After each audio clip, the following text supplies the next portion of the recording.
handle the truth. The Denise Simon Experience. The Truth Matrix. Vetting, exposing, drilling down to the truth. Rolling Thunder, this is Hitman, Seat, over. Hitman, this is Rolling Thunder, Seat out. The Denise Simon Experience. Exposing politics, lies, demagoguery, spin, fraud. Grid to suppress, Mike Charlie, 4 tree 5, 9er 2 1. Grid to mark, Mike Charlie, 4 7 tree 9er, 8 9er, out. Promoting individual situational awareness. Question, probe, notice, ask why. Mark smoke on the deck, 2 rounds HEPT, gas TOT 5-3.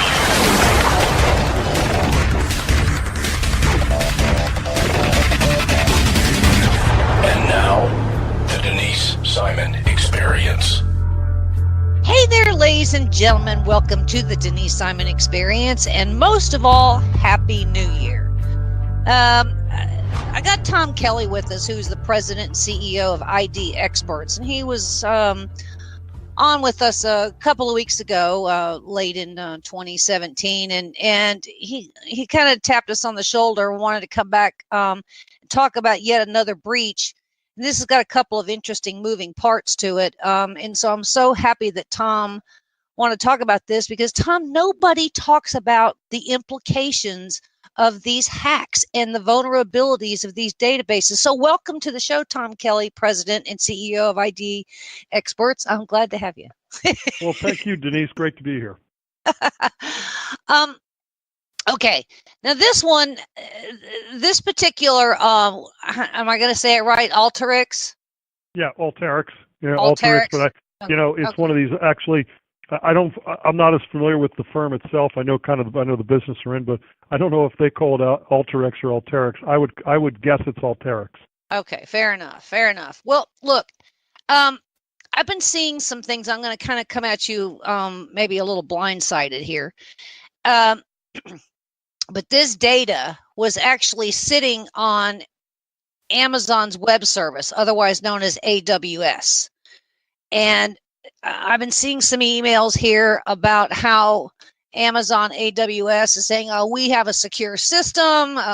We house the CIA's non-sequestered data on here, and everything is all great and wonderful."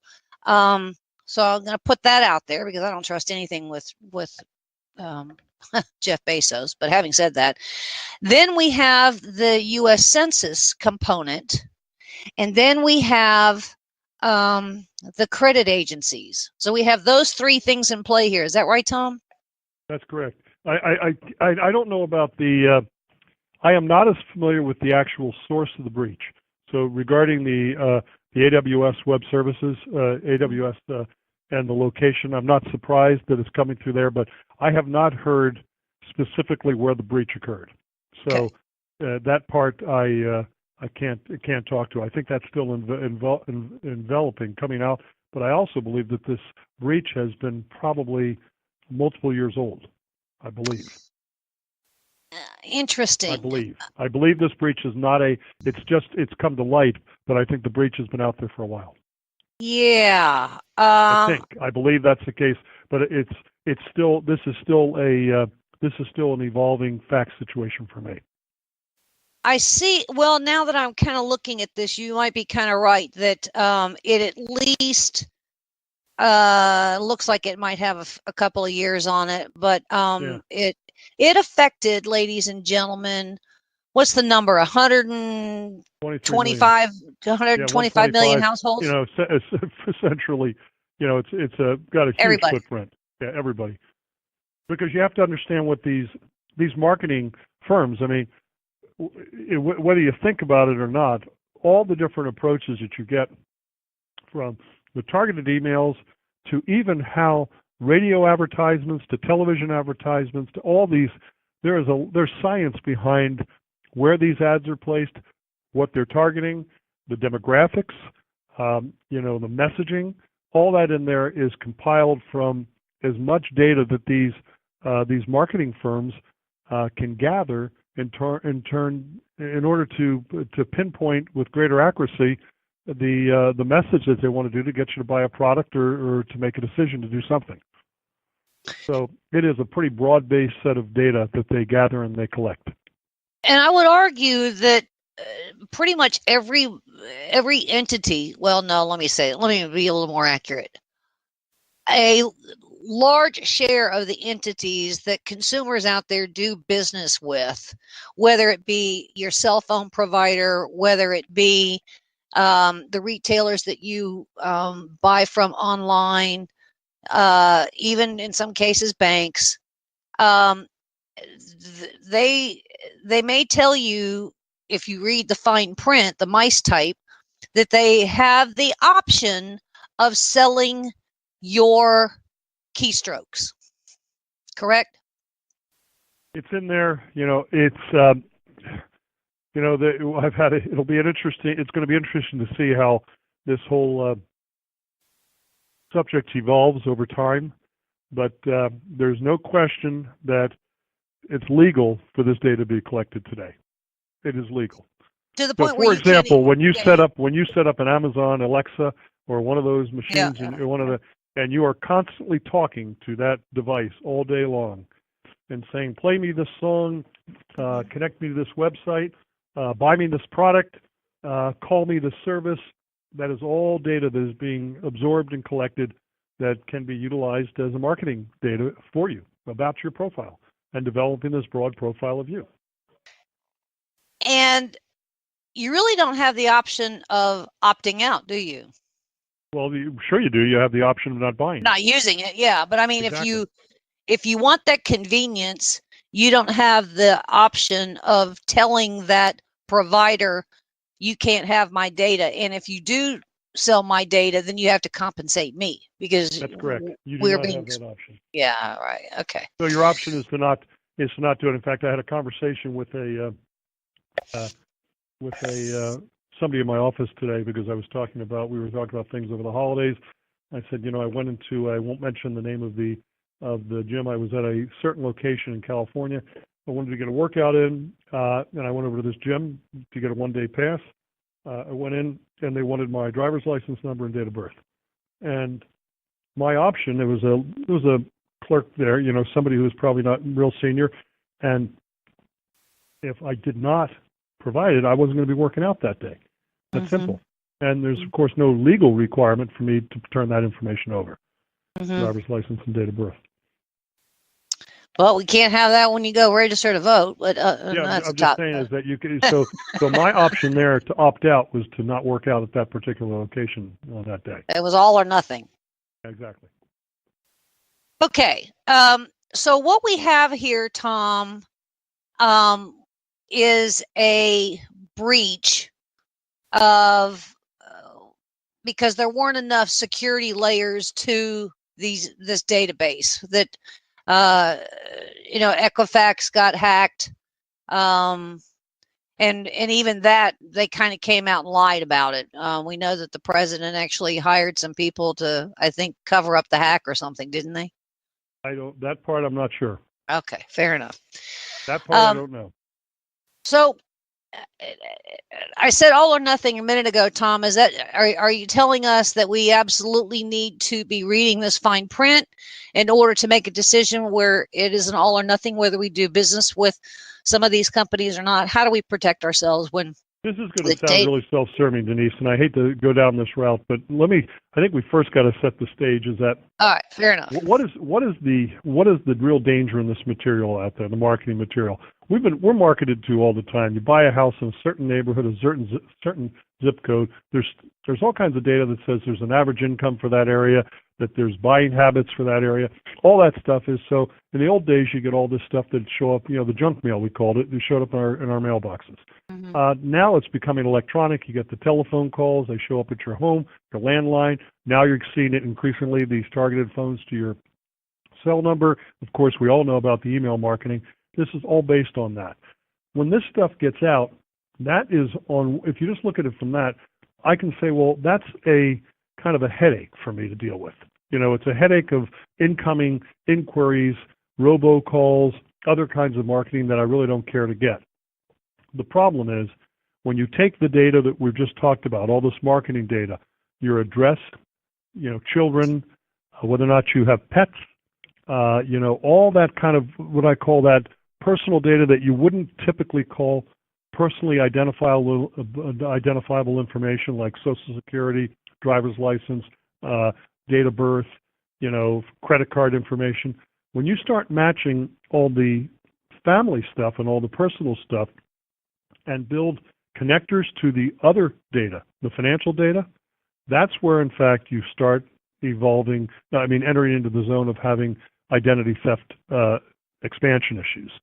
Is that because then someone can start connecting to give you examples, when you go online and they ask you certain questions for multi-factor authentication, what was the name of your pet? Mm-hmm. What's your favorite this? What's your favorite that? Mm-hmm. It's a lot easier for somebody to start going through and breaking that. And so it's not this information by itself. I think by itself, you can argue to a greater or lesser degree how important it is and how much damage it does. At the very least, it can add to your headache for incoming marketing that you don't want to get. At the worst, it's material now that is available to bad actors, criminals, others, to match that kind of data against previously hacked financial data and personally identifiable information. Then you got a greater risk. And how do you defend against that? Here comes the unfortunate self-serving answer here, but it's true. The business, one of the businesses that we do is we provide identity protection services to 25 million Americans, and so those services are designed to monitor what's going on in your life, monitor what's going on in your credit, in other kinds of criminal and other kinds of behaviors that can show up in your personal data out there, and be able to respond to it and manage the breach if it occurs, or manage the problem if it shows up. So that's what you can do. But I guess the more important thing is that you and I'm conscious of these things, and I think I'm conscious because I'm in the business. You and I and more Americans are becoming more conscious of this because of this constant stream of announcements of this breach or that breach. And so you look at Alteryx and you say, oh, it's another breach. Well, it's different from the Equifax breach, and it's significantly different. One had financial data, one has personal data. The financial data, you'd argue, is more dangerous to have out there. But then when you start matching this personal data to the financial data, you start, developing an ability for criminals to do more sophisticated things to you. Well, and then there's also a profile. It makes perfect sense. And then there's a profile, and then it is measured, and then it is scored, and then it is sold. And the cycle begins to never where it has a beginning, but it actually really has no end after that, correct?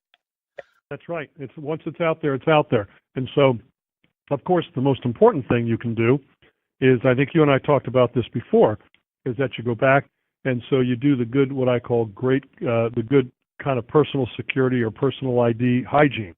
Change your passwords. Make sure that the access to that underlying financial information and other information, where you have your assets, are up to date and protected.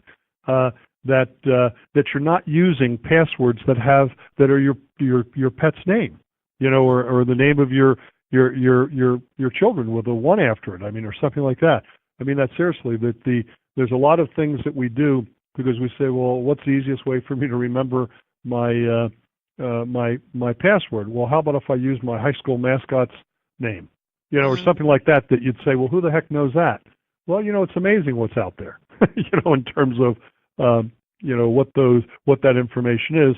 And as computing power and the algorithms that drive it get stronger and stronger, models are easier to put together to cause trouble for you. Tom, don't we necessarily need to take a look at the terms of service of those corporations by which we do business with, and then necessarily, make some business decisions on whether we, one, continue to do business with them, or two, we find an opt-out where they cannot collect that data? I sure would.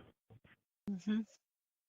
I think that's a good idea, and I think that should be, how many times do you go to a hotel to check in, and they say, "Let me see a photo ID, make sure it's you." Mm-hmm. If you show it to them, generally they'll just look at it and say, "Okay, they verified it." What they want to do is they'll take it from you so they can enter all that data in their system. Mm-hmm. Mm-hmm. And so I think just in the habit of saying, my information is personal to me. If think of this, if I met you at some at some public place and we run into one another and we haven't met before, and all of a sudden I start asking you questions, there's certain things you'd say, "Whoa, you're crossing a boundary there." Yeah, we don't know. Yeah. We don't. No, I'm serious. We don't know each other. It'd be easy for you to identify and say, "Hey, that doesn't feel right." I don't know you from Adam, and so there's certain things that we're going to have to get used to when we're conducting business. But I think to be on the cautious and more demanding side is the right place to be. To essentially not always just say, "Sure, here's this information." You go into a place, they say, "What's your zip code?" You're checking out at the check stand. "Well, I need your zip code, or how about this? Give me your email so I can email you your receipt." "No, I'll just take my receipt here." Yes. No, I'm serious. It is a constant. It's constant in terms of you start paying attention to the data collection efforts that many people are involved in now, or many businesses. When you go in, there is an effort to extract data from you at almost every point of transaction that you do. Mm-hmm. Tom, are you finding that people are very slow to kind of embrace what they need to be doing to protect themselves? I mean, you can go over to social media and you can see stuff over there I can't even believe that people are putting up. And so those kind of people I just kind of dismiss and go, they're never going to get it. But, there might be some others like you and me that may be, a little more skeptical, and we may look at things 2 or 3 times before we proceed. Are you able to impart your message to the volumes of people that you want to impart your message to, or do you just feel like, some of these people just feel like it's the cost of doing business and I'll deal with it when I get, hit? Something, there's a lot of people who fall in that category, what you just said, Denise, is that I know. there are those, and I'm just thinking of, I was with some buddies on New Year's Eve, and sometimes these things come up, they ask me questions, things like that. I've got one guy, he and I played ball together, and he plays cash on most things like that. He doesn't, he says, "Well, what are they going to find out of me? And if whatever they want to find out of me, so what?" It's that. He just doesn't care, and he has probably a pretty safe profile the way he conducts his life. I got a couple of the others that are very concerned about it. They're not as educated. They're way more educated now about the subject, and they're paying more attention. But I'll tell you, there's too many times where I've been listening to conversations where I've heard exactly what you said. "Oh, well, it's kind of the way of the world. It hasn't happened to me yet. I'm going to worry about when it happens. Maybe I'll get one of these identity protection plans." And quite frankly, that last comment that I threw in there, if you're in that mode of thinking, "I'll worry about if and when it happens to me," it's kind of one of those things that probably, given how inexpensive these plans are, it makes a lot of sense to get them. And it's like saying, "Why should I have any kind of health care coverage? I'm healthy. I'll worry about it if I get sick." Well, the problem is if you get sick, you generally can't get the coverage. That was the old way, I should say. I'm not an expert enough on the healthcare now under all the laws of how that works. But that was the old way. Sometimes you'd say, "Well, I'll worry about my healthcare coverage when I get sick, or I'll buy life insurance after I get diagnosed." Yeah. I would think one of the best things that you could put in, for instance, somebody's Christmas stocking, or for a birthday and anniversary, it might be kind of cold and clinical, but to give them a subscription, if you will, or a membership into identity protection. I mean, I would consider that's actually a gift. You'd say that'd be one of those things a lot of people would say, I never would have thought of buying this for myself, but this is kind of neat. Yeah. Yeah. And when we go back to this breach that we were talking about at the top here, 143 million Americans. Tom, that's half the population. Yep. Half. When you combine Alteryx and Equifax, boy, that's a lot of data, isn't it? And a lot of people. It's an awful lot of data. I'm looking at this, and they're talking about 248 categories: phone numbers, addresses, mortgage ownership, age, ethnicity, personal interest. As you said, you're a dog and cat owner, whatever your car, I mean, it's like you might as well just stand out there on the corner of 5th and Broad with a megaphone and say, "This is everything you need to know about me." Well, but you don't even need that anymore, because as soon as you got one of those Amazon Alexas in your house, you're not out on the corner. You're doing it in your kitchen. Yeah, right. And you're communicating all day long about all that information. Alexa, call the pet hospital for me because Fido is not feeling well. There's a lot of data that I just communicated right there. Well, it's a very serious thing, and I just don't believe that people are understanding the depth and the width of this cyber risk. I mean, we've had Yahoo that was hacked twice. Yep. We don't know the implications of that. We had the Office of Management and Budget that was hacked. We've had Home Depot. We've had Target. All of these things, and we can't even begin to know, just because somebody hasn't tapped us on the shoulder and sent us, some kind of a spam email or has affected our credit score. We still can't know where our data is. I mean, it could be sitting over in the Kremlin for right now, for all we know, right? Well, for all you know, that's absolutely correct, and that's one of the fears. When you think of the players that are involved here today, you've got the individual hackers. You have organized crime. You have organized crime that's domestic-based. You have organized crime that's offshore. And then you have state actors. And there's all different motivations for doing this. And the first place you'd say, well, you hear too many times people say, well, not doing anything to protect the data. Well, maybe that could be the case in some breaches, but in certain other breaches, that simply is not the case. They have some of the best protections that you can get in terms of protecting the data. The simple fact is those protections were all built by people, and there are equally smart people that are always looking for ways to break that down, and that is something that is a constant. I think it's a constant moving target. When you think of the old days of weapons, first you went to bow and arrows, and the bow and arrows meant you had to have better shields. You had to be, what was longer. This thing kept changing, and the escalation of these things, of these weapons, continued throughout time. We've got data now, data being breached over time in the same fashion. Some for criminal purposes and some for political and state purposes.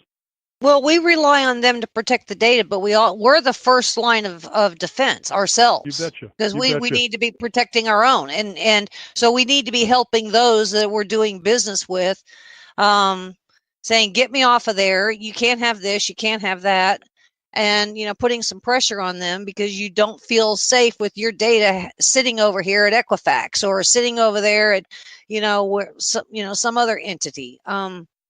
So it's time for the individuals to kind of relook at every keystroke or every voice command at this point that we're giving, including Siri, including Alexa, and what you're doing on the internet, and even in social media. I would say that Facebook is probably one of the biggest culprits of all, exploiting our data.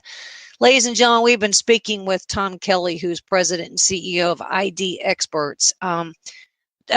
Tom, tell the website so people can have some place to go visit where you're not going to measure their keystrokes and learn a little bit more. We don't do that. Well, the stuff we do is just to get you protected. But the website is myidcare, myidcare.com, myidcare.com, and you can go on and learn about the kinds of products and services we have. Anybody who's worried about this, we can certainly take care of this and help you understand how to protect yourself better. And Denise, I always love talking to you. So thank you. Give me a shout out again if you have another opportunity to talk about this. Absolutely. I do get to Tampa, and when I get to Tampa, maybe I should send you a note, and we can meet other than just over the phone. Good deal. I would like that a lot. Ladies and gentlemen, there's more coming your way, so stay with us.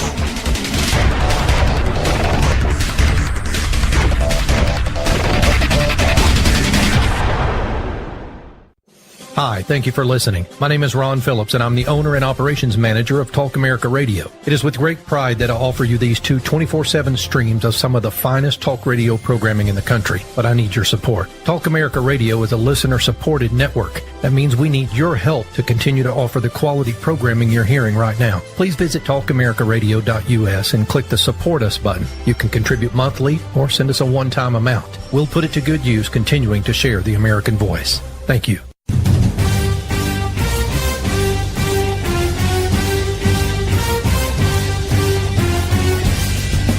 This is Don Newen, co-host of the Drive Time Sit Rep. Join me as I call in to my Intel analyst, Denise Simon, for my daily situation report, or Sit Rep, the Drive Time Sit Rep. Check talkamericaradio.us for more information and show times. Hi, this is Captain Matt Bruce from the Captain's America Third Watch, and you're listening to Talk America Radio, the new dominant force in conservative talk radio. Hi, this is Donna Fiducia. And Don Newen from Cowboy Logic Radio. Ladies and gentlemen, if you don't go to sleep every night completely fatigued from trying to restore America from the destruction that is taking place, then you're simply not doing enough. Join us every Tuesday night, 9 p.m. Eastern, for Cowboy Logic Radio. Let the restoration begin.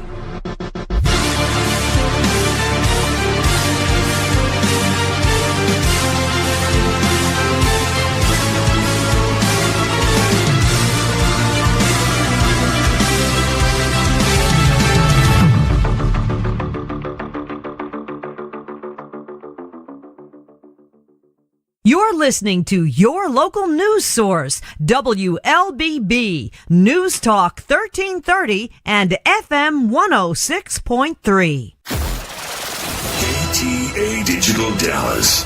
Talk America Radio. Simulcasting on WDDQ, Talk 92.1, Adel, Valdosta, Georgia, and WJHC, Talk 107.5, Jasper, Florida.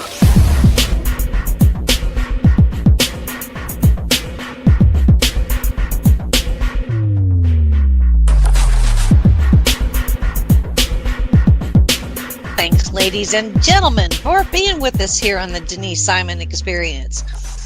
I don't know how many of you necessarily know, but there are several people that contribute to a website, Political Vanguard, and it's operated by a great guy, lawyer, Tom Del Beccaro, who's been on the show before, and I contribute, but I have a guest here that also contributes, and that's Christina Pushaw.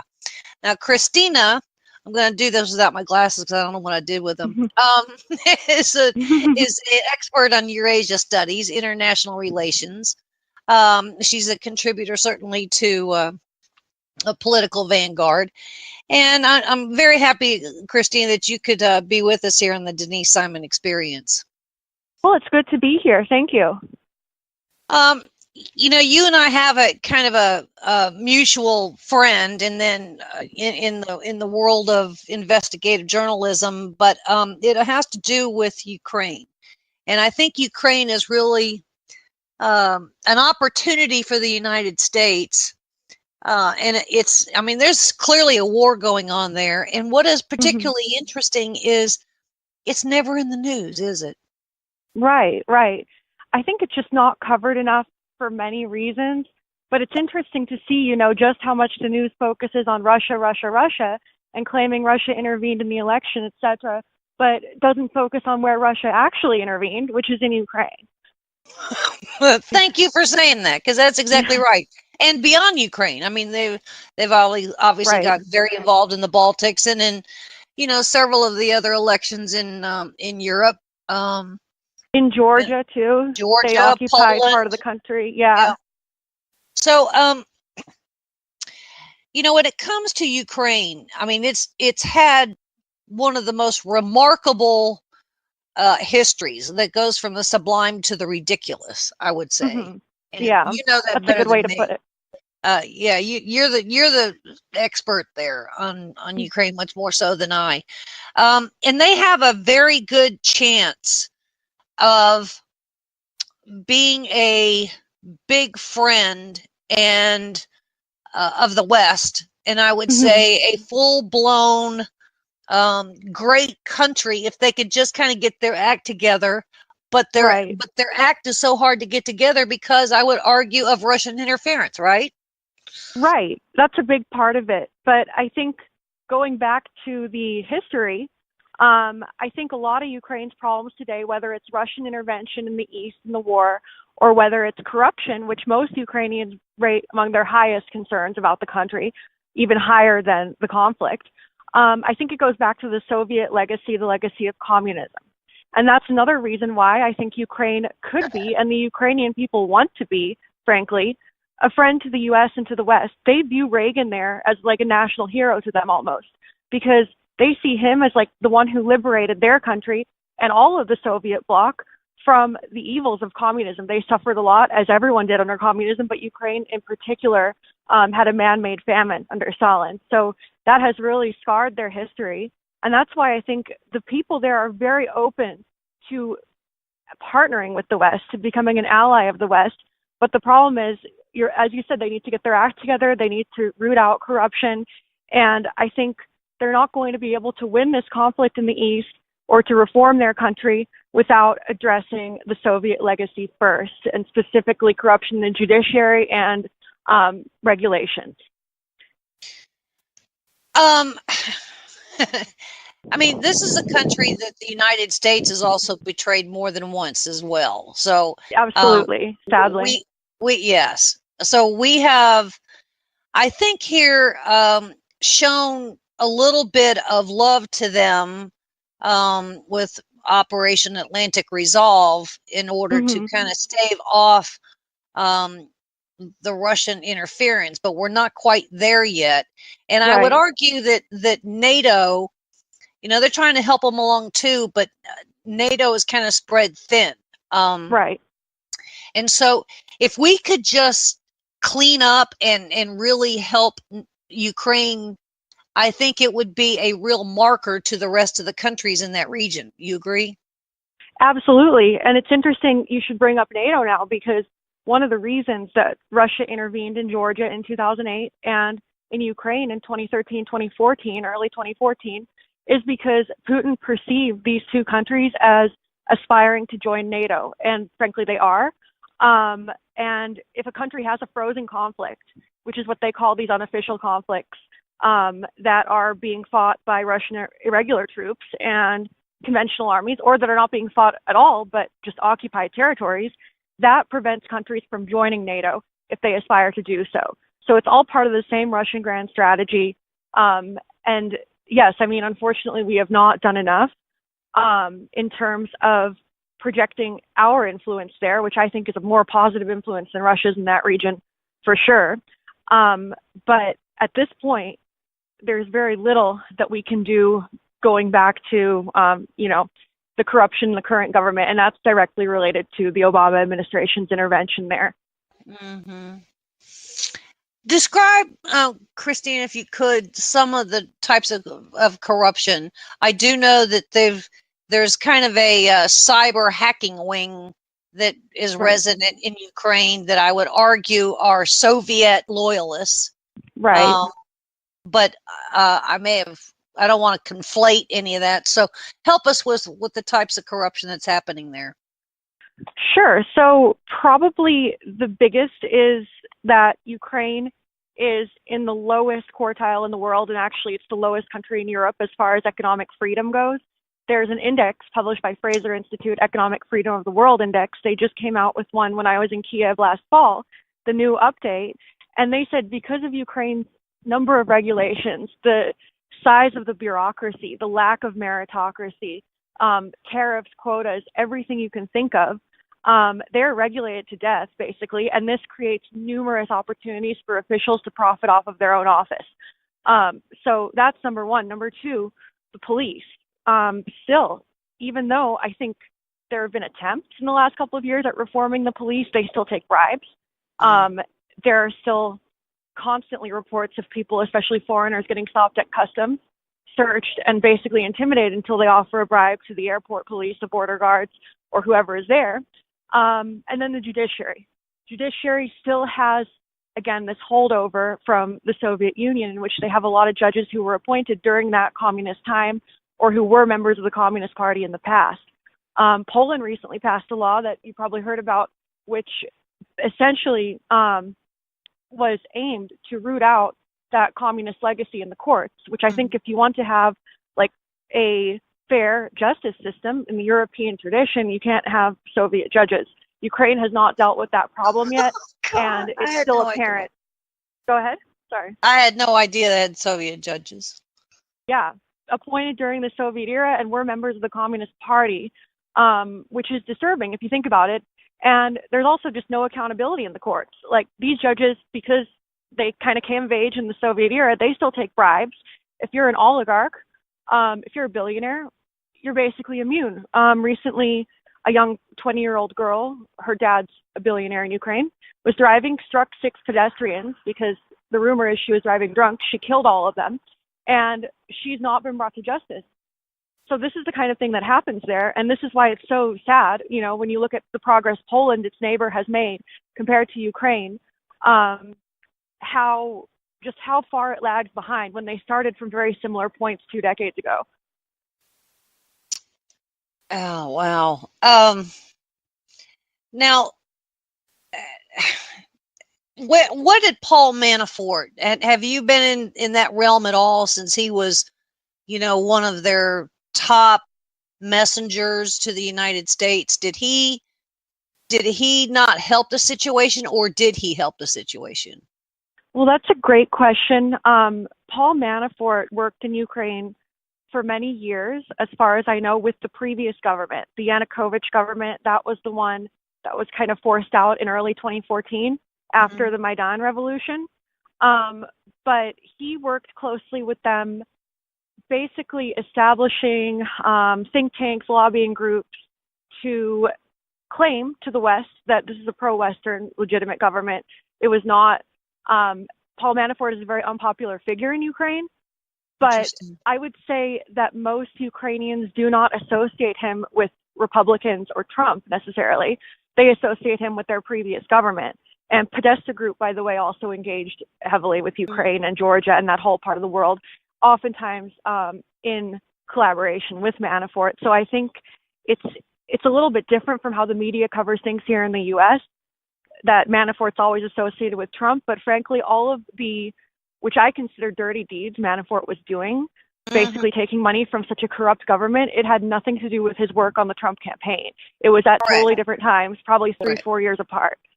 Probably more so with the Podesta operation. Right, yeah. Now, who is Mikhail Saakashvili? So Mikhail Saakashvili, I'll call him Misha because that's his first name. The last name is pretty difficult to get. He was the president of Georgia from 2003 till 2013. So a long time, but great friend of the West. That's the first thing to know about him. He studied at Columbia. When he became president of Georgia, he undertook probably the most sweeping reforms we've ever seen in that part of the world, with the goal of joining NATO. And also, even though Georgia never got to join NATO because of the frozen conflict I mentioned earlier with the Russian invasion, Georgia was one of the biggest per capita troop contributors to our mission in Afghanistan, the joint mission. Basically, Georgians love America and they love it in large part because of him and his leadership. And what's going on in Ukraine with him right now, this is probably the most interesting story coming out of Ukraine. And that's why I ran that protest in D.C. last week for his freedom. So to back up a little bit, he left Georgia after losing the elections in 2012, moved to the U.S. for a bit, and then decided to go to Ukraine after the Maidan revolution brought in a new government. The government there had invited him, Ukrainian government had invited him to help with reforms because he had such a strong track record of reforming the police, rooting out corruption, rooting out Soviet judges, etc. in Georgia. They wanted him to do the same thing in Ukraine. He was appointed governor of the Odessa region with a very important port, brought in a great team of young, high-minded reformers, but wasn't able to make the changes that he wanted because the political will simply was not there from the top. I think, and most people think these days, that the president of Ukraine brought him in as a PR stunt to show the rest of the world we are committed to reform. We deserve your financial aid and your support. So he was a bit of a symbol. But since he actually was trying to do some work and was threatening the powers that be in Ukraine, he had, sorry? I said, ruh-roh, here it comes. Yeah. Then he was intimidated many times. His associates, even his kid, were deported and banned from the country. He had his citizenship revoked. He still got back into the country. But, it was revoked illegally, basically. But anyway, the culmination of all of this was then when secret police in Ukraine attempted to arrest him last week. Attempted, I say, because they did.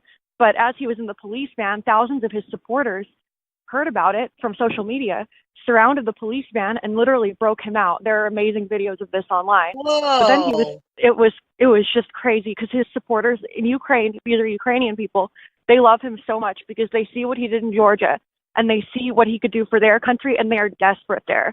So they broke him out of the van. There was a huge rally in his support in the center of the city. 3 days later, in the middle of the night, a bunch of Ukrainian soldiers, probably in the hundreds, blocked off his neighborhood and arrested him for real, took him to prison, and that's when we held the rally. On Monday, right after our rally, I'm not saying we had anything to do with this, but a judge granted his release.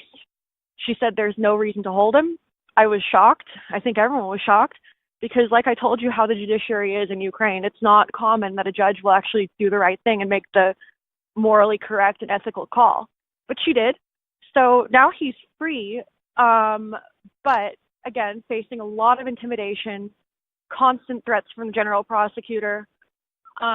He's officially not a citizen. They took his citizenship away and have not re-granted it to him. But he's still living there and still running these enormous protests. Over the weekend, there were over 100,000 people in the center of Kiev from all over the country. And it looks like just as unstable as the situation was 4 years ago, right before the Maidan revolution started. This has the makings almost of the whole Sergei Magnitsky, Bill Browder kind of thing, doesn't it? A little bit. Yeah, a little bit. I could see it. I am still questioning kind of what the U.S. role to play is, but we'll see. I know if Misha wanted to, if Saakashvili wanted to, he could come back to the U.S. as a political asylee. He has the right to. He has many friends here, and he's lived here before. But he refuses to. He wants to do in Ukraine what he did in Georgia, and I think the people of Ukraine want it as well. It's just a matter of fighting the oligarchs. And speaking of Magnitsky, there's no reason legally that Ukrainian oligarchs could not be added to the Magnitsky list of sanctions. Indeed. If they are found to have abused human rights.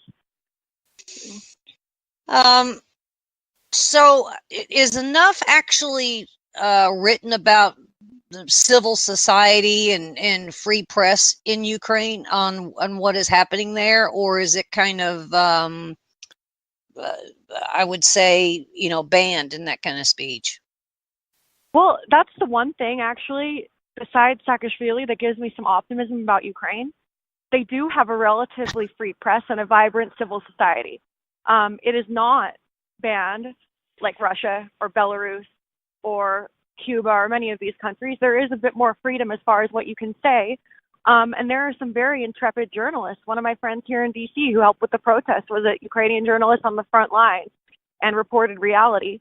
So I think that is one of the reasons why I think a revolution, a real one, could succeed, simply because so many people are engaged and there is enough freedom at this point that the truth is getting out there. Maybe not in the Western media as much, but in their language media, it is. Like, there's a lot of reporting and there's a lot of social media and blogging too. Christina, setting aside the United States here a little bit, because I'm not sure that the United States, certainly after the Obama administration, even with the Trump administration, that they really have some kind of a formal position on Ukraine. But what about Europe? Because there's an awful lot of energy pipelines that are running through Ukraine from Russia that feeds into Eastern and Western Europe, I would argue, such that they really need to be supporting Ukraine in a big way. Are you seeing any of that happening? Well, it's interesting you should ask, because the EU has consistently supported sanctions on Russia, similar to the ones we have, targeted sanctions, but it is unpopular in Europe. And I would say the popularity of those sanctions varies a lot by country. Countries with a history of Russian aggression, such as Poland, they're very supportive of the sanctions and they want more energy independence from Russia, understandably. But countries like Italy, which have a long history of trade with Russia and do depend heavily on cheap Russian natural gas, they are constantly fighting to basically repeal those sanctions. But so far, Germany and Poland and basically a majority of countries in the EU have decided to uphold them, because the situation with Crimea, the illegal annexation of Crimea, still stands. So there's really no reason for them to rethink those sanctions yet. Moreover, the Minsk agreements, the negotiations about the ongoing conflict in eastern Ukraine, those haven't made significant progress to the point that sanctions could be alleviated. But they are politically unpopular in a lot of countries, France and Italy being the main ones. This doesn't have any near-term resolution. I'm seeing this is a condition by which it appears it's going to take at least half a generation, right? Well, it depends what you're saying by resolution, because I think as far as the conflict in the East goes, I don't see a clear resolution at all. It is encouraging that it seems that the Trump administration is, maybe not in their words, but in their actions, they are supporting increased defense aid to Eastern Europe, including Ukraine. But I don't see that as being a resolution of the conflict. The only way that Ukraine can develop and the conflict will eventually be resolved is, as you said, over a long period of time, because it's not only a military conflict, it's a social conflict. And Ukraine society has to evolve and get back to its European roots, away from the Soviet legacy. And then it will truly have won over Russia, even if it lost some territory. The country will have won. People will be more prosperous, and they will be living the life that they deserve to live and that they want to live. Christina, I've often said that at the end of World War II was probably the last of the robust messaging that the United States provided worldwide on what World War II was about. We controlled it, we lived to it, and we had many, many countries that were on our side. In the case of what is happening with Russian interference, and especially, Crimea and Ukraine, there hasn't been any messaging. And I would think that now is necessarily the time, mostly coming from, I would guess, CIA, maybe even USAID and NATO, that there needs to be some kind of cogent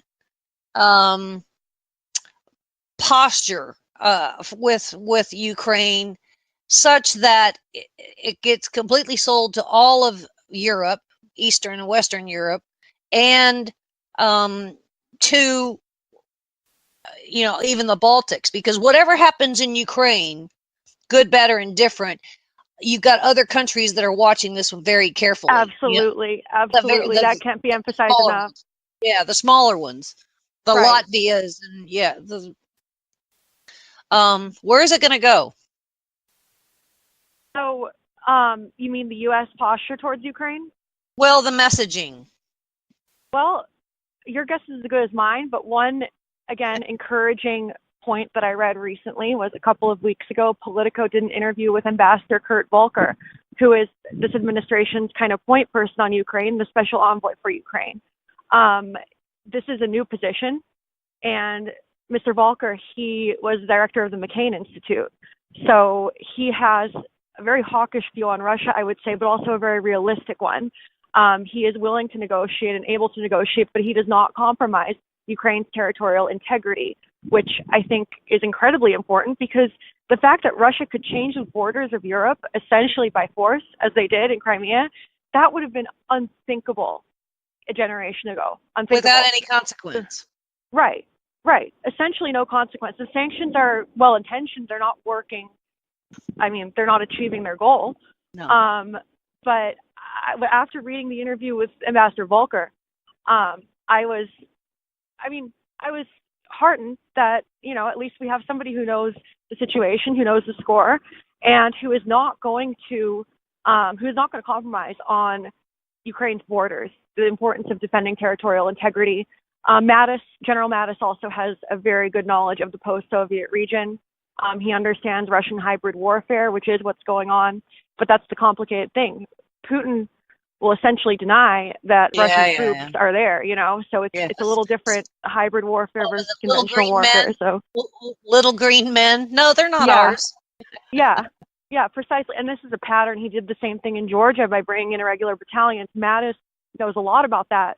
And essentially in an interview a few years ago, right after that conflict, said so. He said it was Russian irregular battalions causing chaos. Georgia struck back and they were considered to be the aggressor. But that's Putin's MO. Yeah. Memories, huh? Yeah. We need Ukraine. I Christina, maybe like you, I just watch country after country after country going into a tailspin, and Ukraine is clearly one that can be put over in the winning column. And I agree. It doesn't have to take a half a generation. It doesn't have to take 20 or 30 years to get there. I think that we don't necessarily need to meddle in all of their business, but I think that giving the right people the kind of attention that they need, this could be a very big win, and I think it could happen in a short period of time. Yeah, it would be a win for us and for them, and to the extent that the country needs to reform, that can certainly happen in a short period of time with the correct leadership. In Georgia, you saw in a matter of 3 or 4 years, it moved up to the top 10, I think, in the world on transparency, on economic efficiency, economic freedom. It was named the top reformer in the world by the World Bank in 2007. I think Ukraine could have similar results if the political will was there at the top. It is certainly there among the people. They're ready to make sacrifices to reform their country and to fight for their country. And basically, to become a free European country, that would be a great ally of the U.S. if we would step up and be clear. Ladies and gentlemen, we've been speaking with Christina Pushaw, who's written a remarkable article over at Political Vanguard. And I'm very happy to have this conversation with you, Christina. And please come back, because I do want to kind of keep tabs on Ukraine, because it's a, and I would even say Eastern Europe, because I think it's a very important achievement if it can be done. So thanks for being with us here on the Denise Simon Experience.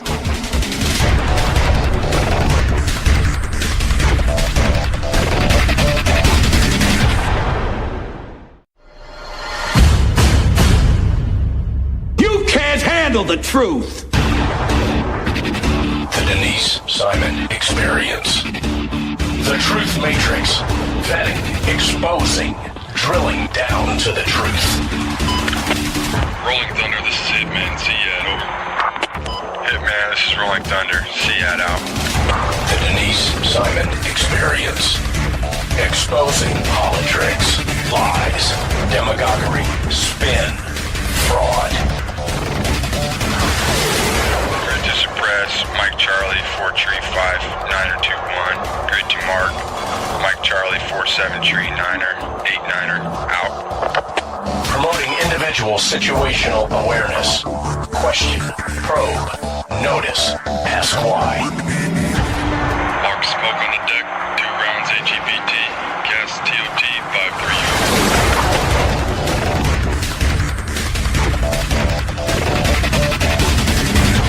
And now, the Denise Simon Experience. Thanks, ladies and gentlemen, for staying with us here on the Denise Simon Experience. I'm so gratified. It's kind of a wonderful way to start off a new year. There's an institute that I have come to have high regard for that is with us, and that is the president of the Claremont Institute, Ryan Williams. They're doing some remarkable work out there, and work that I think that needs to get a lot more traction. So Ryan has agreed to kind of filibuster a argument here in an issue here on the administrative state versus the constitutional government. So, Mr. Ryan Williams, welcome to the Denise Simon Experience. Thank you for having me, Denise. My pleasure. When you start looking at some of these, I guess, what do we call them? Non-government agencies, but they really are quasi-government agencies. They're bureaucratic agencies. They're independent regulatory agencies is sometimes a term for them, but in general, independent agencies. Yeah, but they still get funded.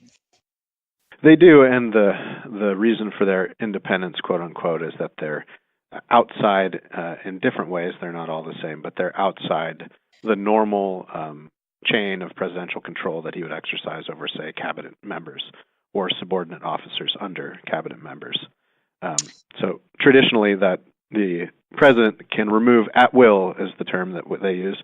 So when you serve at the pleasure of the president, it means he can remove you at any time at his discretion, whether it's for incompetence or disobedience or not carrying out policy or just whatever. But that's not the case with a lot of our independent agencies, which really date back to the mid-1930s and back right to the turn of the 20th century. Most of them.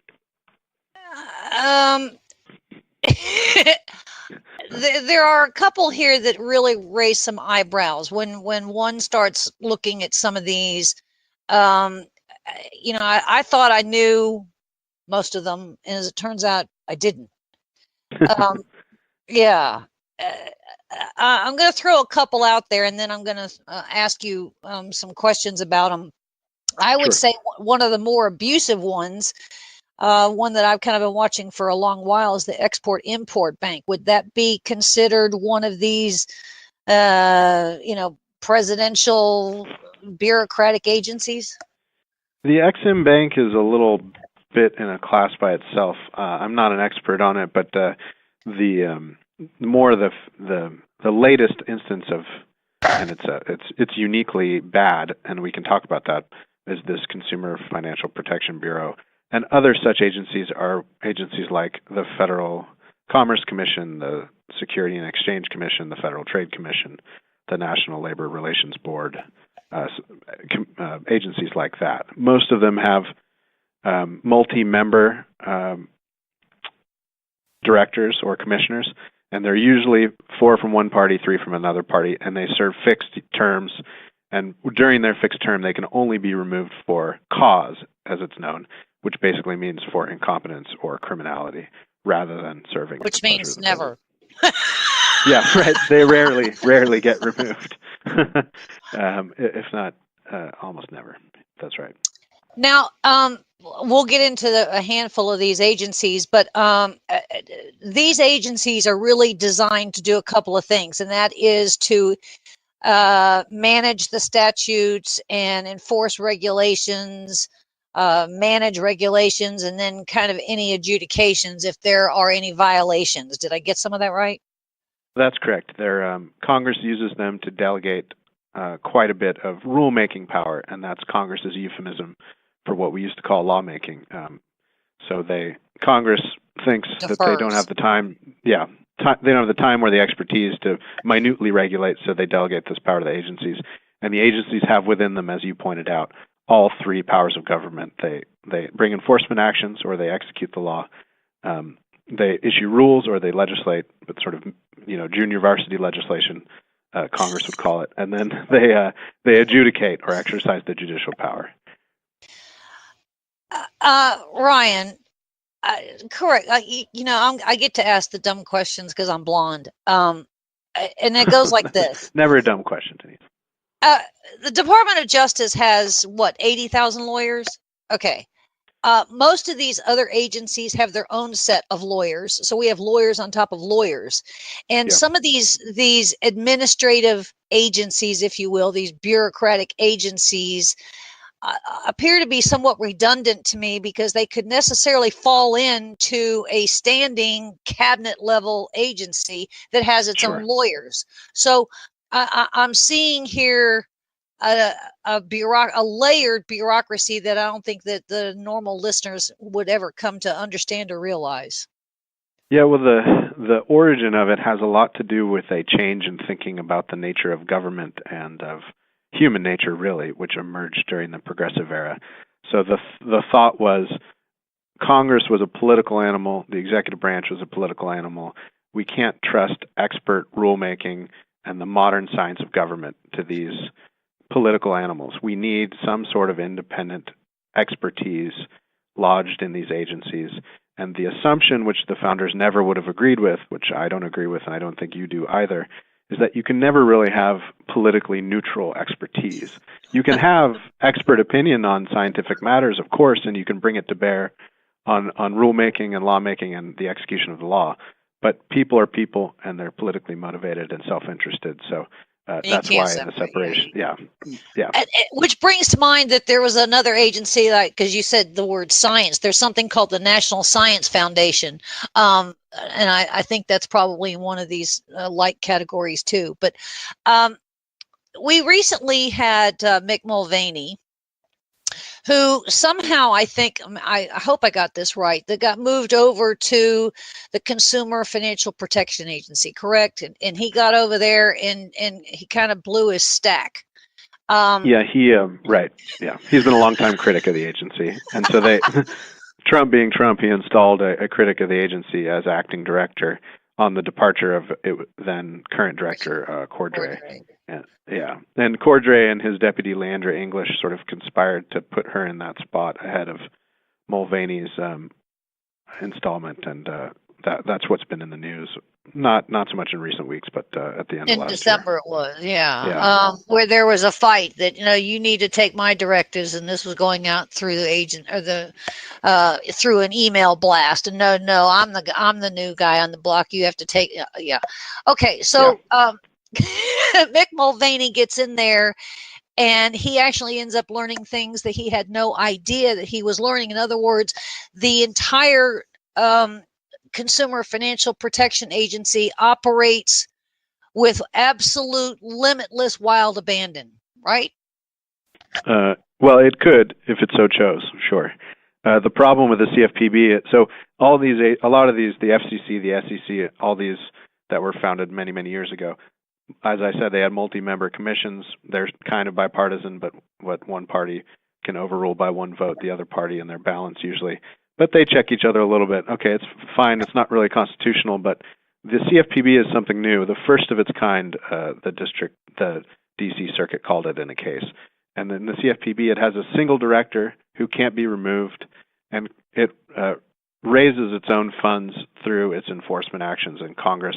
So Congress doesn't have control over it through the purse, and the president doesn't have control over it through removal. So it's really the really striking quote from that court case, and it's brief, but it's really revealing, is other than the president, the director of the CFPB is the single most powerful official in the entire United States government, at least when measured in terms of unilateral power. So that's what I think Mulvaney meant when he said people would be scared if they knew how much power I have in this position. Ryan, why don't we take this? Why doesn't? How come this isn't at the Supreme Court for unconstitutional something or others? Well, it's bouncing its way towards the Supreme Court. This D.C. Circuit case was a close decision and an opinion by Judge Kavanaugh, and I expect we'll see this make its way up sooner rather than later. And it will be a landmark case, I think.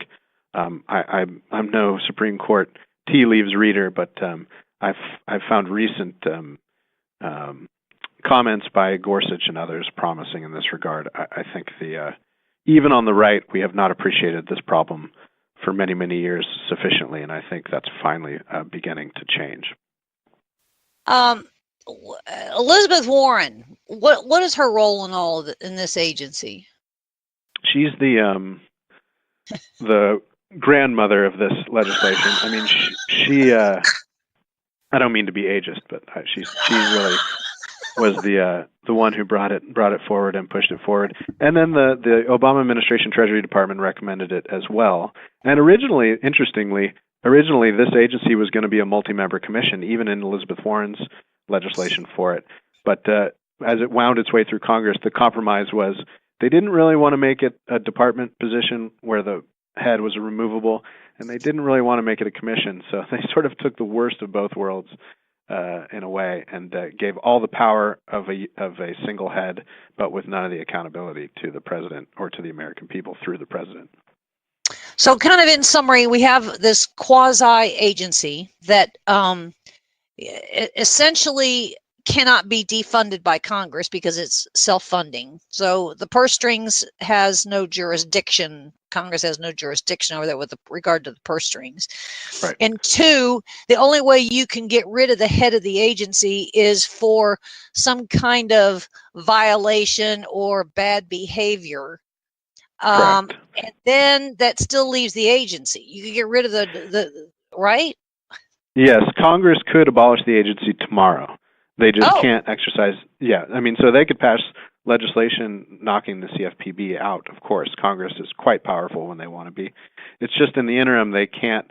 So normally Congress will exercise oversight on a lot of these agencies traditionally, both traditional constitutional agencies and departments and bureaucrats, and then this new variety of bureaucrat by threatening to pull their funding or restrict their funding or et cetera. But in that sense, this CFPB is insulated, and it's actually similar to one of the boards set up under Obamacare. Forgive all these acronyms, but the PCAOB, Public Community. I forget what it stands for. It's been a while since I looked at it, but this is a new sort of animal, and it's a new structure where to insulate the agency. Their argument is that so it can be sufficiently neutral, but we know better. To insulate it from congressional political control, they let them sort of collect their funding from enforcement actions and fines. That is really the most constitutionally egregious part of this whole thing, coupled with the removal of power problem. Ryan, if in fact the president is the one that can name the head of this agency, the Consumer Financial Protection Agency, it's essentially a quasi-cabinet position then, correct? Yes, and in fact he's much more powerful than anyone in the cabinet because, of course, they can be removed any time by the president. Mm-hmm.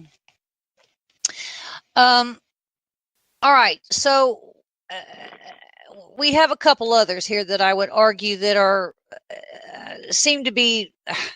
I'm kind of surprised that they're not on some short list here that we begin to eliminate them. And one of them I would say would be the National Labor Relations Board. Am I out of bounds on that one?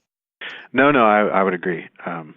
As you mentioned earlier, I mean, a lot of the things in the Federal Trade Commission could be handled through the Commerce or the Treasury Department. Same with the SEC. Same with the Federal Communications Commission, and the National Labor Relations Board. Probably should be one of the first to go in the sense that. I mean, really, that animal was created in an entirely different world of large businesses, of heavily unionized national workforce, and times have just changed considerably. I mean, the private sector is not even close to majority unionized anymore. Really, the big power and big labor now is in government, both federal and state employees. Yeah. So the NLRB is past its expiration date, to be sure. Leaving aside the fact that it's been unconstitutional since its foundation. Well, we've legislated away all of, I would say, most of the grievances that the labor unions have, correct?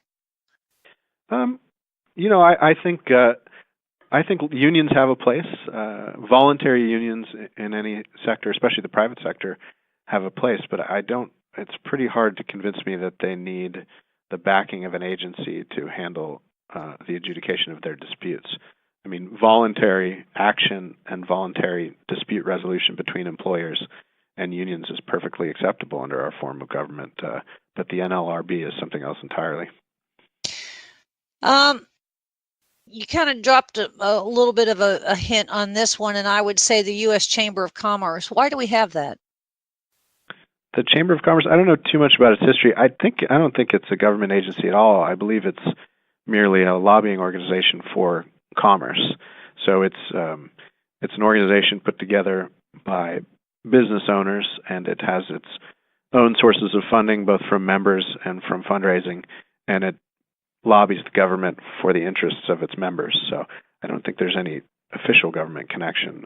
But again, I haven't looked at the structure of it. It just sounds like it's an agency, but it's not. Yeah, and I see that they end up getting very, very involved in a lot of advocacy kind of work, things like over at EPA or, free choice acts and, all those other kinds of things. So they end up, while it may in fact be non-political, but it is political. It is, it right. Certainly is in that realm. It's interesting you bring up the EPA. The EPA, of course, is far from perfect, but you will notice that it was created during the Nixon years, and Nixon had, whatever his other faults, a keen understanding of this problem of the modern administrative state. The EPA's head is removable by the president, and so you've seen a change in policy at the top of the EPA with the appointment of a new director who's actually removable by the president, although it does house, of course, rank-and-file scientists and administrators who are, for the most part, do not share the president's or the general Republican agenda on environmental policy. Yeah. So it's less constitutionally suspect, although it does engage in the typical lawmaking behavior that should be used to be the province of Congress rather than agency. Well, and then right there, I mean, it's a prime example of going back to statutes and regulations and adjudications and enforcement and the super fund and all those other kinds of things, correct? Right. Yeah, that's correct. Mr. Ryan Williams, where do we go? I mean, I think that we've got dozens and dozens of these kinds of things. I looked at something called the International Trade Commission. I mentioned the National Science Foundation. We're doing. NSF's a little more benign. It mostly funds stuff. I don't believe it does much rulemaking, but yeah, no. The International Trade Commission is a classic example of one of these commissions. I think there are a couple places to start. You have this problem. Congress could rein all these in and fix them, not overnight because it would take a while, but Congress has the power to do all this. But Congress has settled in over the last century into a pretty cushy relationship where they delegate controversial policy making to these agencies, and then they run constituent services with their constituents when people complain about them, and they say, "Oh, it wasn't me. Look down the street. It's the executive branch or the independent regulatory state. Let me help you now with that problem. It's out of my hands." So there's a bit of a they don't have much incentive to rein these agencies in, with one exception, I think, to the extent that the American people become disgusted with this form of government and regard it as anti-constitutional or anti-Republican, small r Republican. I think they can begin to demand change on this front. And I think there are hopeful signs as well in the judiciary that the era of deference to agency rulemaking and agency discretion is starting to end, thankfully, after 70 years of dominance. Well, I'm seeing a little bit of that. We had a particular event that happened when President Trump signed a thing that said if you want to add a regulation, you got to get rid of two. I think that's what it was. You can add one to get rid of two. And I think the Competitive Enterprise Institute is kind of somewhat taking the lead on that. But it seems to me that I think it should have been a 1 for 5 here. A 1 for 2 is not where we need to be. It's a good start. Yeah, we're starting slow, so that's all right. It's a crack in the door. And the other thing, there are other hopeful signs. The head of the Office of Information and Regulatory Affairs, which known as OIRA, is Naomi Rao, who's been an expert on this question of the removal power and independent agencies, and has sound views on it. For her, the key to proper accountability in the executive branch, including the independent regulatory arm of the executive branch, is removability. So she would like to restore, and has written about in a sophisticated way about restoring a democratic accountability through the president for these sorts of agencies. So that's that position that we euphemistically, or has been known as the regulatory czar, a terrible word to introduce into American political dictionaries, but what, czar? Yeah, czar. Yeah. Oh well, yeah, we probably could use some right about now. And while the White House, I think, is doing a pretty good job on a lot of fronts. Defunding this, I think we took some money away from Pakistan. We're taking some money away from the United Nations. A couple of these. I would argue that there could be a lot more done on a domestic front that would make this White House a huge hero, but maybe it's all about timing as we come into the midterms. What are your thoughts? Yeah, I think there's great hope for this issue being substantially improved under this administration. There are lots. So the conservative legal establishment in the best sense of that word, for the last 40 years has been arguing vociferously and working through all these arguments. And a lot of them are now in government, and they're working hard to start to undo this problem. But look, this problem has been around for 100 years. It's not going to be fixed overnight. And it's not the sexiest thing to run on politically. I get halfway through administrative state, and our listeners are half asleep already. So it doesn't. We need to infuse a little more passion into our discussion. Yeah, sizzle. Capture. Yeah, capture people's imagination about this. And the way to do that is really to tell stories of abuse. And there are numerous, hundreds, thousands of them across these agencies. I mean, if you get in the crosshairs of one of these agencies, take even the EPA, who, it may be hundreds of thousands of dollars and years before you get yourself out of the process of appealing and winding your way through the agency before you even ever see a federal court to help you adjudicate your rights. So, I mean, that's a real problem. That the stories are out there. The sort of legal movement on the right has been working on this, and the public affairs work on the right, both in the nonprofit world and some in government, are working on this problem. So I'm hopeful, but it's not going to be fixed overnight, because it's been here for quite a long time, and its roots go deep. Some of my favorite guests on the show here on the Denise Simon Experience are the stellar lawyers over at the Pacific Legal Foundation, who take on the EPA often, and they're kind enough to share some of these particular cases with us. And I believe that law firm does some stellar work that doesn't nearly get enough headlines and ink when it comes to taking on some of these agencies like the EPA, and even arguing many of them before the Supreme Court. And so when it comes back to, they're great. Yes, I love all of them. The administrative state here, Ryan, does it come down to, if we start attaching real dollars to these statutes and these regulations, would that be some of the sizzle that needs to be added to the headlines here? Yeah, you could tell the stories. You could convey the regulatory burden in real dollars. That would help. And then and then the legal front is important.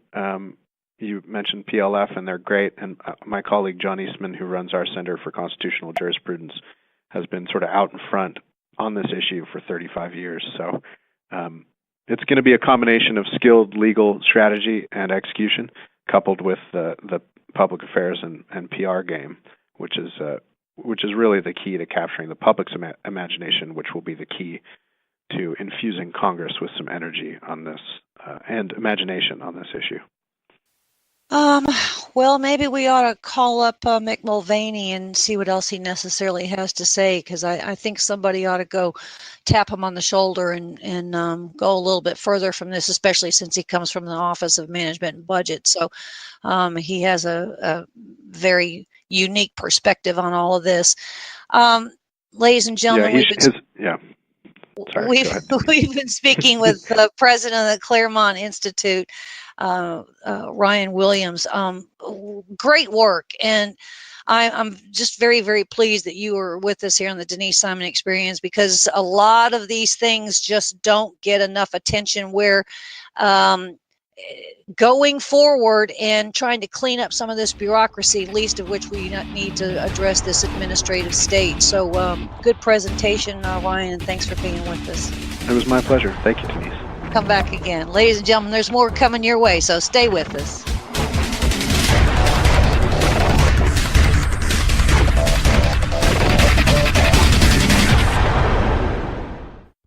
Hi, thank you for listening. My name is Ron Phillips, and I'm the owner and operations manager of Talk America Radio. It is with great pride that I offer you these two 24/7 streams of some of the finest talk radio programming in the country, but I need your support. Talk America Radio is a listener-supported network. That means we need your help to continue to offer the quality programming you're hearing right now. Please visit talkamericaradio.us and click the Support Us button. You can contribute monthly or send us a one-time amount. We'll put it to good use continuing to share the American voice. Thank you.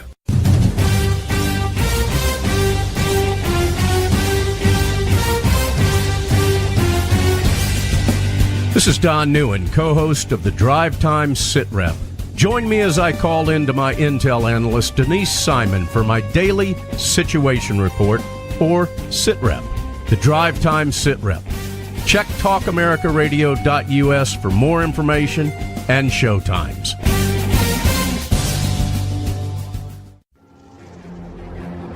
Let me talk to you, black people. When you vote for blacks and put them in office under the banner of the Democrat Party, please explain to me what black people get as a result.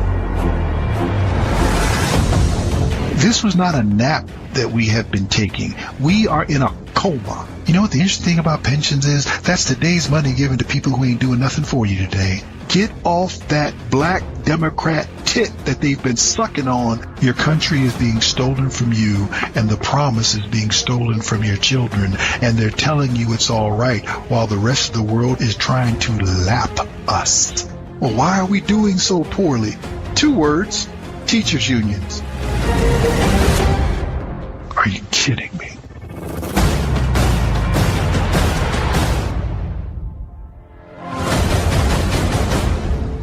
Black Man Thinking, Monday nights, 9 p.m. You're listening to your local news source, WLBB, News Talk 1330 and FM 106.3. KTA Digital Dallas. Talk America Radio.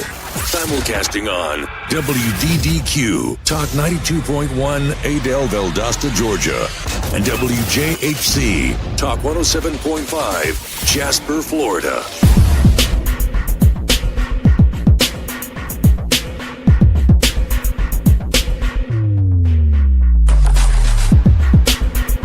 Thanks, ladies and gentlemen, for hanging with us here on the Denise Simon Experience. Woo, baby, we've got some things that are brewing here constantly when it comes to Washington, D.C. But, you know, I had a publicist call me yesterday and said, I got somebody you got to interview yesterday, and that's Keith Koffler. Now, Keith Koffler, he's had access to some big power brokers, some big heavy hitters in Washington, D.C., and one of them is Steve Bannon. He actually wrote a book that came out last year, Bannon, Always the Rebel. And so Keith has been very gracious to join us here on the Denise Simon Experience to talk about who's going to win this this conflict, I guess, that has sort of popped up here. So, Keith, thanks for being with us here on the Denise Simon Experience. Oh, it's my pleasure. And hey, I almost corrected you when you said it came out last year. I was going to say this year, but then no, there was a whole New Year's Eve thing, and it changed the years to 2018. I'd forgotten all about that. So you're absolutely right. Details. Yeah, but late last year. It was late last year, so I'm gonna have to get your publicist to send me your book. But thank you for coming and thank you for writing this book. Now, you also did an interesting piece in Politico that says Steve Bannon is not done yet. Right. And we have a situation here that I would argue some people necessarily forget that Trump and his entire family, his entire clan were Democrats, and somehow they slowly flipped over to the Republican Party, and we now have a Donald Trump in the White House as president. And along with that came Steve Bannon, and Steve he's kind of a wrecking ball, but he's a wrecking ball in a good way because he was really working very hard to get restoration type agendas on the calendars and in the I would say the travel arrangements, if you will, and where we're going to take this Republican Party going forward. Did I get some of that right? Yeah, I think he is. He's been really since Tea Party days, and that was what he first, grabbed onto as he kind of switched careers over into politics. I mean, he's been talking about Tea Party issues, conservative issues for a long time. I went back and saw videotapes of him speaking to, crowds of, 40, 50 people sometimes, where he was trying to talk about how the Republican Party needed to change from an establishment party to one that is based at the roots, at the grassroots. And I think that's a lot of what he did with Trump, is that he, Trump and Bannon shared some of the same instincts, definitely. But I think Bannon's contribution really was to keep Trump focused on a base, on the conservative base, making that the campaign appealing to working and middle-class people who had conservative instincts on a lot of issues and who were concerned with the culture slipping away and with too much change too quickly and losing jobs to illegal immigrants and things like that. He kept Trump focused on that. And I think ultimately, if you look how close it was in states like Ohio, although Trump won pretty handily there, but Michigan, Pennsylvania, that's what put him over the top, was getting average people, Tea Party people at the conservative base out to the polls and appealing to them. Well, I saw early on where Bannon was certainly guiding him, and he needed to be guided. We hear that Trump is brash, but and he's always been brash. If you go back to any part of his career and any of the interviews that he did while he was building his empire, he was brash then. So the brashness shouldn't have been any kind of surprise to, I would say, your moderates or any of these other people. But when it came to true politics, the brashness was a shock inside the Beltway. But it was so many people, I think, are forgetting that we didn't get any real candidness out of the past administration. And so when someone came out and just said things the way they were, it was a breath of fresh air. And I would say a lot of the content of what Trump said came from Bannon. Would that be right? Well, it's partially right. And I think you're absolutely on the mark about what happened with, Trump being a straight talker. I think that, Republican primary voters, they could have chosen Jeb Bush. They could have chosen Marco Rubio. They could have chosen some of the more standard sort of politicians there, but they wanted something different. They wanted somebody who was going to tell it like it is. And, clearly Trump is that type of person that was going to say things and possibly even stick to his guns and not be bulldozed by the Washington establishment. Now, the way Bannon described it to me, I mean, for the book, Bannon, always the rebel, it was like we had like 10 hours of interviews over the summer. And the way he put it to me, he felt that Trump was there on a bunch of the policy issues, especially related to foreign policy, not getting too involved in conflicts that we didn't need to. For example, what Hillary Clinton and Barack Obama's adventure in Libya and things like that. And also on trade, I think that he felt that Trump was wary of some of these international trade deals and losing American sovereignty to these other countries. I think where Bannon really worked with Trump on some of the issues was on immigration, where, Trump had, I don't think he had the same concerns about it that he had before he talked to some conservatives like Bannon, and some of the other cultural issues and social issues where, like you say, Trump had been coming at it from a largely New York City, somewhat Democratic background, and that's where I think, Bannon was helpful in moving him over to a more conservative stance. Yes, and I would say that I can see a change, and correct me if I'm wrong, but I was never a Trump fan from the start, so I'll just kind of lay that out there. Sure. We need him to succeed, however. We need him to succeed very badly. And I would say there's an awful lot of work that still needs to be done. And I think that we are seeing a kind of a personality change, meaning also a policy change and a behavioral change in Trump in this past year. And I would say that a lot of that groundwork was laid by Bannon. Would that be right?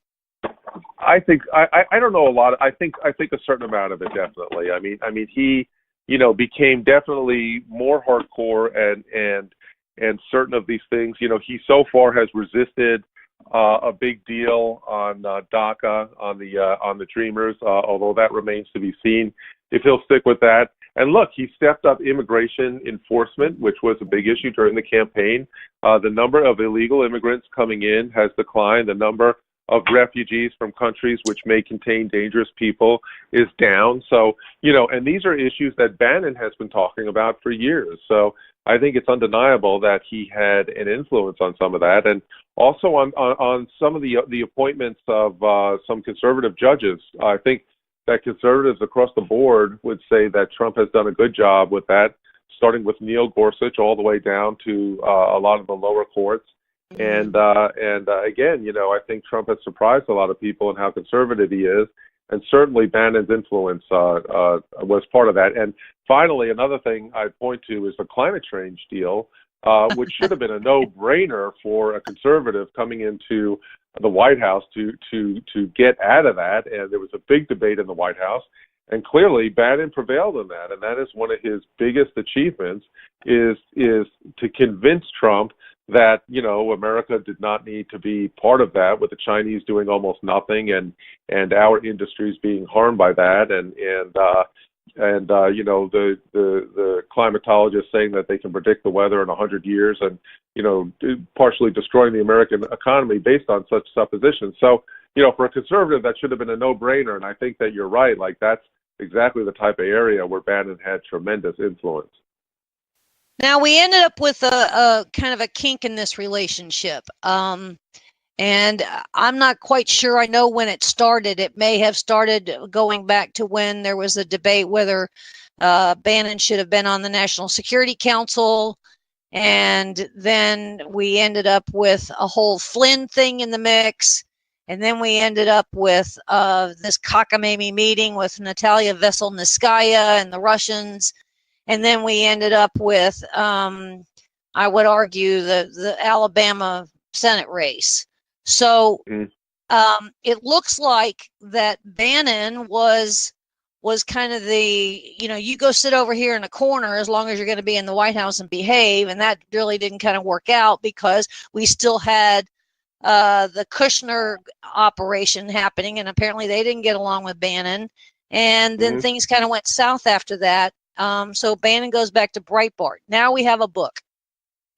So Keith, where are we now? I see that Bannon has kind of been sent back to a corner again, but I don't believe he's going to stay there. I believe he still has a message of some kind, but he may need to refine some of his tactics. Do you have a prediction on that? I think that you're right. The person that I met is relentless. Okay, he sleeps 4 hours a night, like Trump, but he sleeps about 4 hours a night. People tell me that, like if he's not answering a text that I send him, close friends say, hey, well, try him at 1 a.m. He's a little easier to get at that point, and then you may get a response, he may respond to you, and then he may send you another text at 6 a.m, way before you've gotten up after being up that late. So talking about me specifically. So, he is someone with tremendous drive, tremendous resources. He believes fervently in what he is doing, and that is the thing not to mistake about Bannon. Some people are kind of painting him as an opportunist, as someone who just wants to blow up the Republican Party and attach himself to powerful people. He has a clear ideology, a clear direction of where he thinks the country is going.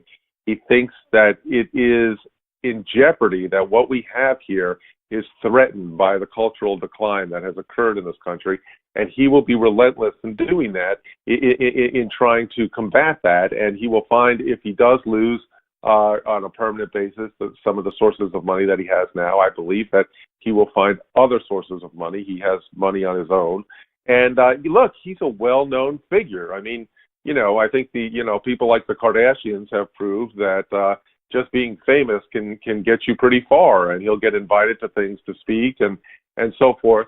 And this will be especially true if there's more disenchantment with Trump. I think Trump has to be careful that he stays on the issues that he was elected on, that he doesn't fall back on any liberal instincts that he previously had. That would give Bannon a chance. The only other leader of the conservative populist movement at this point, Sarah Palin is out there, but she's not, nearly what she was.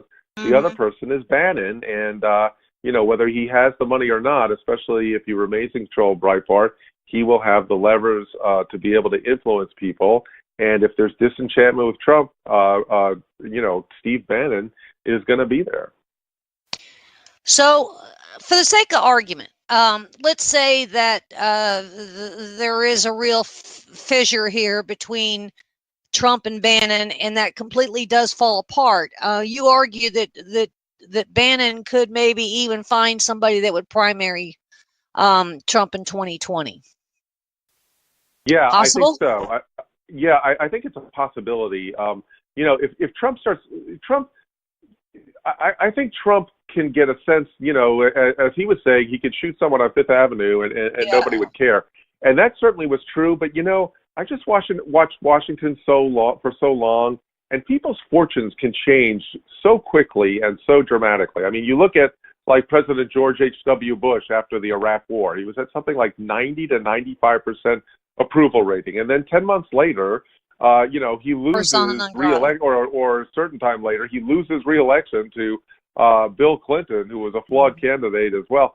So you don't know what's going to happen. And basically the people surrounding Trump now in the White House are mostly establishment Republicans. They're the old line. They're the people he was supposed to get rid of. Mitch McConnell's going to be running over there all the time. Paul Ryan, all kinds of people that were supposed to be undermined by this election. He's going to be influenced by them. And if he strays too much from conservative principles, I believe Bannon will put up a primary challenge, probably someone that he thinks is charismatic enough to galvanize the base, the Republican populist base. And I would rule out that Bannon. I wouldn't rule out that Bannon does it himself, but I don't know how good he'd be at that. Well, outside of Bannon himself, did you get a sense in your coming to know Steve, who he necessarily has his sights on? I don't think it would necessarily be Pence, because Pence is, I wouldn't call him establishment, but I would call him much more calm. He's got some real convictions to him, but he is, he doesn't like to ruffle a lot of feathers, but he is very, very dedicated to Trump. So who else would Bannon necessarily have his sights on, Keith? That's a good question. I have to tell you the name. I'll try to look it up if I can while we're talking, but there was a congressman that he mentioned who's a former military guy who he likes a lot.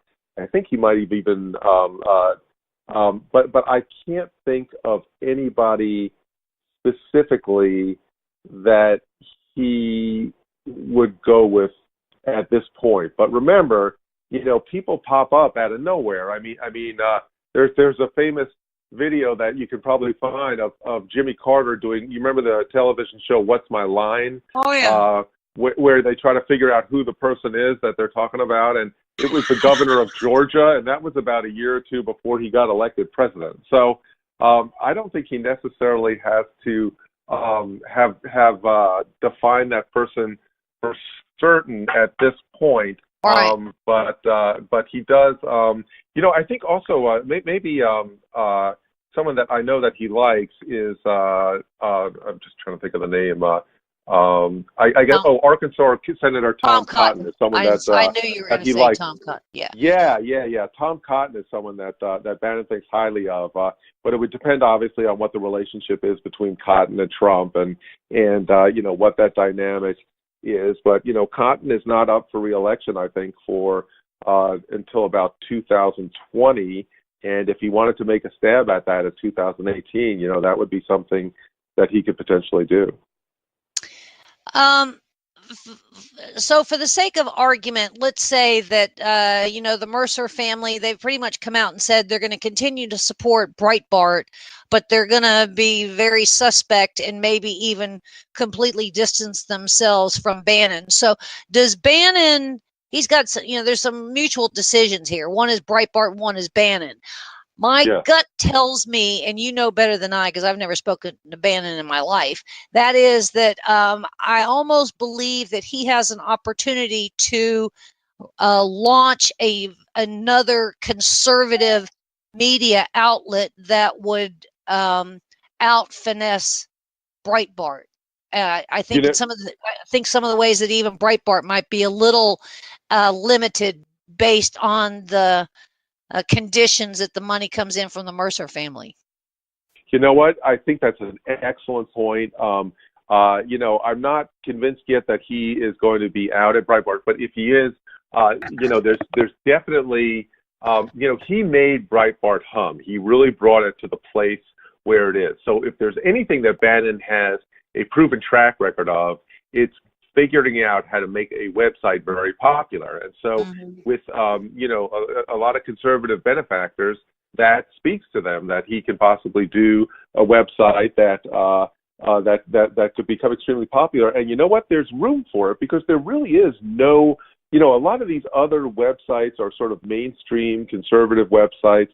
They're not really populist in their outlook. They're kind of aligned with a lot of the views of corporate America and the establishment Republicans, and they're great sites. I read them, National Review, Weekly Standard, but they're not like Breitbart in terms of their connection to sort of the middle class. And I think that that's a great point. Is that and the Mercers will have to think about this. That not only if they lose Bannon as the person running Breitbart, not only does that decrease the quality and popularity of that site, but it puts out the possibility that he will launch a competing site, and for that, he will find somebody to fund it. Well, I would agree. And, there are some real up-and-coming, hardcore, conservative, millennial-type journalists that I think would necessarily follow him whatever he may choose here. And this could be upon us within weeks. I would say that the good thing about Breitbart is it actually went beyond the borders of domestic reporting. I mean, they have a London office and so forth. So yes, it did. And he made it so that there's a lot of stuff in there that and people call it sort of a crazy right-wing site. But when you read the articles, a lot of it is pretty straight reporting and saying, hey, here are these riots going on in Germany that nobody else is reporting about, or here's this going on in Sweden, or here's what's going on in Jerusalem. And they've really, provided a niche and a type of reporting, I think, even if you're not a hardcore conservative, that should be interesting to people. And a lot of times, they may put a strong headline on it, but when you read the story is not alt-right or anything like that, or really too far out there. And so, he could do that again. And you're absolutely right. There are some good millennial journalists, young journalists, and Bannon relates very well to people. I mean, that's why the book's called Bannon Always the Rebel, is that he is a rebel. Young people are kind of rebels by nature, and he's always had, you know, a group of sort of young people enthusiastically working for him. Yeah, certainly agreed there. Who does Bannon have to watch out for here at this point? Do we have the Brit Humes or the Bill Cristols or the, the Mitchells? I mean, who may work diligently outside of the left part of the media to squash everything that he has in his portfolio on a to-do list? Well, I think you're talking about the right people. It's the people like Mitch McConnell and, Mitch McConnell and Paul Ryan also. I mean, they're very close to a lot of the money people, the billionaires and zillionaires and people, in the RNC and people like that who would try to dry up Bannon's money. But really, the person that Bannon has to look out for the most is the president. The problem for him here is that the president has said basically you need to choose sides between me and Steve Bannon. And right now, people who, just a week ago would have been begging Bannon for his support are saying, well, I don't really know the guy. I don't really like the guy. It's like he's slimy. Typical sort of Washington, like jump ship and when the going gets rough. But then on the other hand, that could, as I was saying before, that could change again if Trump finds himself wandering too far away from his base. But yeah, all these people are going to go after him. They're all extraordinarily happy about this, and I think that should say things to average voters out there, average sort of Tea Party and other voters, that the very people that they elected Trump to get rid of are just salivating at this whole thing. Well, it's going to be an interesting couple of weeks, and I would say that might be the only life of this headline war that we have going on between Bannon and the Trump White House. Because I have a feeling that if the Trump White House is doing what it needs to do, there will be some other things that'll come out that'll change that headline real quickly. And I still think that Bannon has a hotline into that White House, regardless of what anybody else necessarily says. But ladies and gentlemen, we've been speaking with Keith Koffler. If you can, grab the book. And while you're at the bookstore getting Fire and Fury, you might as well grab the book, Bannon, Always the Rebel, because I think he's still a force to be dealt with, and he's not going to go sit in the corner quietly. Keith, thanks for being with us on the Denise Simon Experience. I invite you back because your insight is quite interesting. Oh, thank you. I enjoyed speaking with you very much. It was a pleasure. I'd love to come back. Thank you. Ladies and gentlemen, thanks for being with us. We'll see you again very soon.